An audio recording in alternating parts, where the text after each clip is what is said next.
सीतामढ़ी में बड़े ही जटिल कांड का उद्भेदन हुआ है।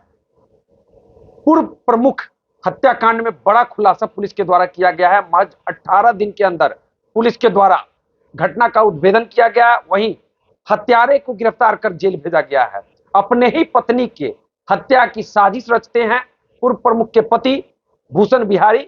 वहीं बीमा करवाकर पैसा भी मोटा रकम कमाने के चक्कर में थे। कई खुलासा सीतामढ़ी एसपी के द्वारा किया गया है। इस कांड का उद्भेदन हुआ है और इसको विशेष रूप से जानने के लिए वरिष्ठ अधिवक्ता, सामाजिक कार्यों को लगातार मुद्दों को उठाते रहने वाले सीतामढ़ी के वरिष्ठ अधिवक्ता जेपी सेनानी, जदयू के राज्य परिषद के सदस्य भी हैं, विमल शुक्ला जी से जानना चाहेंगे क्या हुआ सर इस मामले का। बड़े मत कह सकते हैं, बड़े जटिल कांड का उद्भेदन सीतामढ़ी पुलिस के द्वारा किया गया है, क्या कहेंगे? सबसे पहले तो मैं सीतामढ़ी पुलिस अधीक्षक को बधाई और धन्यवाद देता हूं कि चूंकि बहुत कम दिनों में 18 दिन के अंतराल में सही तथ्यों का उद्भेदन करना और एक प्रमुख जो महिला थी, पूर्व प्रमुख महिला थी, उसके पति ने ही किस तरह से साजिश रचा कि हत्या का केस वर्तमान प्रमुख के बेटे पर लादकर और उसे गिरफ्तार करा दिया गया। लेकिन पुलिस की बहादुरी इसमें है, विशेष करके अनुसंधान जो थाना प्रभारी अनुसंधानकर्ता के रूप में काम उन्होंने किया है और पुलिस अधीक्षक अमित रंजन जी ने जो उद्भेदन कराया है एक टीम बनाकर, एसआई का टीम गठन करके, इसलिए उन्हें हम सीतामढ़ी जिले की ओर से बधाई और धन्यवाद देते हैं। और पूरे बिहार के पुलिस प्रशासन को एक हर जिलों में इस तरह के अनुसंधान अगर हो तो हमको लगता है नीतीश कुमार का जो सुशासन की सरकार है उसे और मजबूती और बल मिलेगा। चूंकि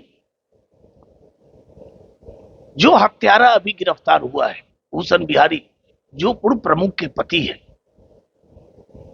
उसने ही अपनी पत्नी की हत्या करवाया किलर से। और किलर जो गिरफ्तार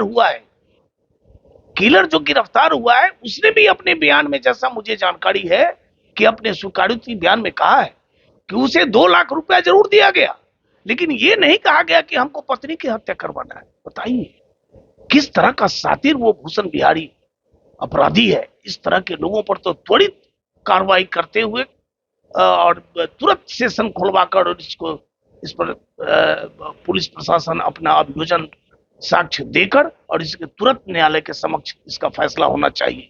क्योंकि इस तरह के केसेस में अगर कार्रवाई जिस तरह से सीतामढ़ी पुलिस ने किया है, इस तरह सीतामढ़ी जिले के 2-3 मैंने पुलिस अधीक्षक को कल बधाई दी है उनके प्रेस कॉन्फ्रेंस के बाद कि बैरगिनिया जैसा जगह जहां इस तरह के अपराधी पनाह ले रहे हों, सीतामढ़ी जिले में मेजरगंज है, सुनबरसा है, भिट्टा मोड़ है, ये थानाओं पर कहीं न कहीं आपको बड़ा अंकुश लगा के रखना पड़ेगा।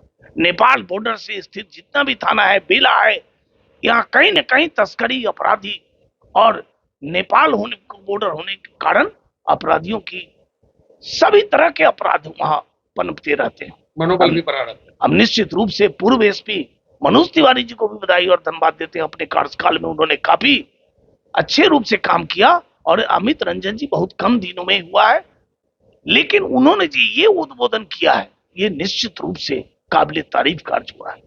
क्योंकि एक निर्दोष व्यक्ति को फंसाया गया, प्रमुख के बेटे को उसमें साजिश बना दिया गया, आधार ये बनाया गया कि चुनाव का रंजिश रहा होगा पहले के उप प्रमुख को और अभी जो वर्तमान प्रमुख के बेटे को सबूत देते हुए और गलत एफआईआर कराकर और अनुसंधान को डाइवर्ट करने के लिए काम किया। लेकिन 18 दिनों में एसआईटी की गठन करके पुलिस अधीक्षक ने, जो अनुसंधानकर्ता ने जो इसमें काम किया है, उसको पारितोषिक मिलना चाहिए।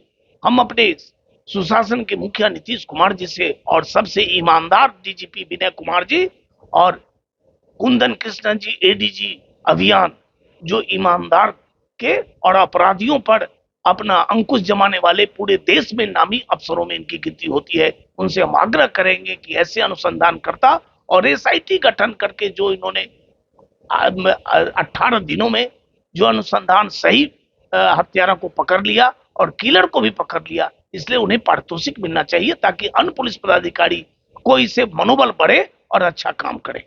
मतलब इस तरह का साजिश कह सकते हैं, बड़ा ही मतलब साजिश करता, बड़ा ही तेज दिमाग लगाया था पहले, कि पहले दूसरे को फंसाया, दूसरे लोग जेल गए, पुलिस के द्वारा कह सकते हैं दूध का दूध निकाला गया है। मतलब बड़ा ही सफल उद्भेदन इस तरह का के मामले। जो जानकारी छन के आ रही है, जो प्रेस कॉन्फ्रेंस से पुलिस अधीक्षक ने कहा, जो जानकारियां मिल रही है, इसमें बहुत बड़े बड़े लोग इसमें जाएंगे। कौन लोग इनके पैरवीकार थे, कौन इस तरह के हत्यारे के पैरवीकार थे, उनकी भी पता करने की आवश्यकता है। अगर कोई सफेद पोश इसमें आते हों तो उन पर भी कार्रवाई होनी चाहिए। और सबसे बड़ी कार्रवाई, एक पति अपनी पत्नी जो प्रमुख के पद पर रही है, कहीं से कोई उसकी शिकायत नहीं है, सिर्फ इसलिए हत्या किया चूंकि ये हत्यारा भूषण बिहारी, कई महिलाओं से इसका संबंध था। सीतामढ़ी के 6 महीना से एक अच्छे परिवार की महिला को भगाकर, शादीशुदा महिला को भगाकर सुनते हैं कि काठमांडू में रखा था, और उसी को लाने के लिए इसने पत्नी को रास्ते से हटाया। उतना ही नहीं, 2 महीना पहले इंश्योरेंस करवाया पत्नी का, ताकि मरने के बाद वो भी पैसा छोड़ा ले। इस तरह के अपराधी को तो किसी तरह का लाभ नहीं मिलना चाहिए। इसको एकदम अविलंब त्वरित गति से इस सेशन को खुलवाकर साक्ष्य को, जो साक्ष्य ग्रहण किए हैं अनुसंधानकर्ता और पुलिस अधीक्षक, पर्यवेक्षण करने वाले लोग, एसआई की टीम, उसे गवाही दिलवाकर और तुरंत 2-3 महीने में इसको फैसला करा दे, तो निश्चित रूप से हमारे नीतीश कुमार का सुशासन का सरकार और बिहार पुलिस विनय कुमार जी और एडीजी अभियान कुंदन कृष्णन जी को बधाई और धन्यवाद देते हैं कि आपके आने के बाद आप पर जो बिहार सरकार ने विश्वास किया है, आज निश्चित रूप से बिहार में जंगल राज खात्मा की ओर है। और अपराधी कहीं न कहीं अब शरण नहीं ले सकते हैं। किसी भी कहीं पर होंगे, उन अपराधी को खोज निकाला जाएगा। कुंदन कृष्णन जी ने कहा कि जो पुलिस पर कट्टा चलाएगा वो अब मारा जाएगा। और सारे अपराधियों पर जो लिस्ट बनाया है बिहार पुलिस प्रशासन ने, सारे घोर अपराधियों का, हार्डकोर क्रिमिनल का जो कार्रवाई हो रही है वो दहशत है। सिर्फ राजद के लोग जो मंसूबा पाले हुए थे कि बिहार सरकार को बदनाम करने के लिए जिले में कहीं न कहीं, पूरे बिहार में कहीं न कहीं फसाद पैदा करा के सरकार को बदनाम करना चाहते हैं। आज बिहार पुलिस प्रशासन और सीतामढ़ी पुलिस प्रशासन ने जो काम किया है, जो पूर्व एसपी मनोज तिवारी जी करके गए, निश्चित रूप से उम्मीद है कि अब सीतामढ़ी में अभी जो घटना घटी और उसका उद्भेदन जो हुआ, इससे अपराधियों का मनोबल टूटेगा और पुलिस और लोगों का जो केस करने का जो विश्वास है लोगों का, उसमें विश्वास जमेगा। क्या सजा होगी सर? जिस तरह की घटना है, साजिश भी करते हैं, पत्नी की हत्या कराते हैं और बीमा कंपनी से लाभ लेने का प्रयास करते हैं, वहीं पराई महिला के साथ मतलब अवैध संबंध, इसमें क्या सजा मिलेगा? सजा तो आजीवन कारावास इसमें सजा ही है। फांसी भी हो सकती है। फांसी भी हो सकती है।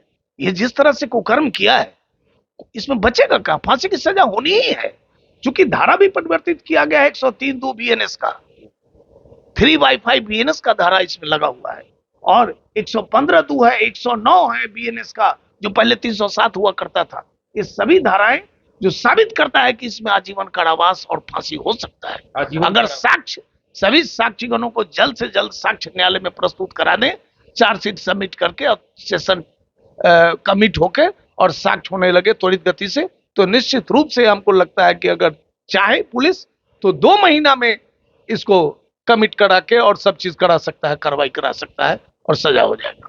पुलिस चाहे तो 2 महीने में इस षड्यंत्रकारी साजिशकर्ता भूषण बिहारी को जेल के सलाखों में सजा दिलवा सकते हैं। इसमें कई तरह के बात वरिष्ठ अधिवक्ता है विमल शुक्ला जी, और इन्होंने कहा है कि फांसी या उम्र कैद की सजा हो सकती है। तो चलिए, इस कांड को लेकर आप क्या सोचते हैं, कमेंट करके बता सकते हैं। इस तरह के घटना को जो अंजाम देते हैं, वैसे लोगों को किस तरह की सजा मिलनी चाहिए, आप भी कमेंट करके बता सकते हैं। वहीं जो सफेद पोश इस घटना में पैरवीकार बने हुए थे, जैसा कि सर ने बताया है, वैसे लोगों पर भी आप लोगों को सख्त से सख्त नजर रखने की जरूरत है। तो चलिए, हमसे जुड़ने के लिए सर बहुत बहुत धन्यवाद। धन्यवाद आपको भी, आपके चैनल को भी। और आपका चैनल अभी जिस तरह से प्रचारित प्रसारित कर रहा है, सरकार को आप आंख कान बन के काम कर रहे हैं, इसलिए आपको बहुत बहुत बधाई, धन्यवाद।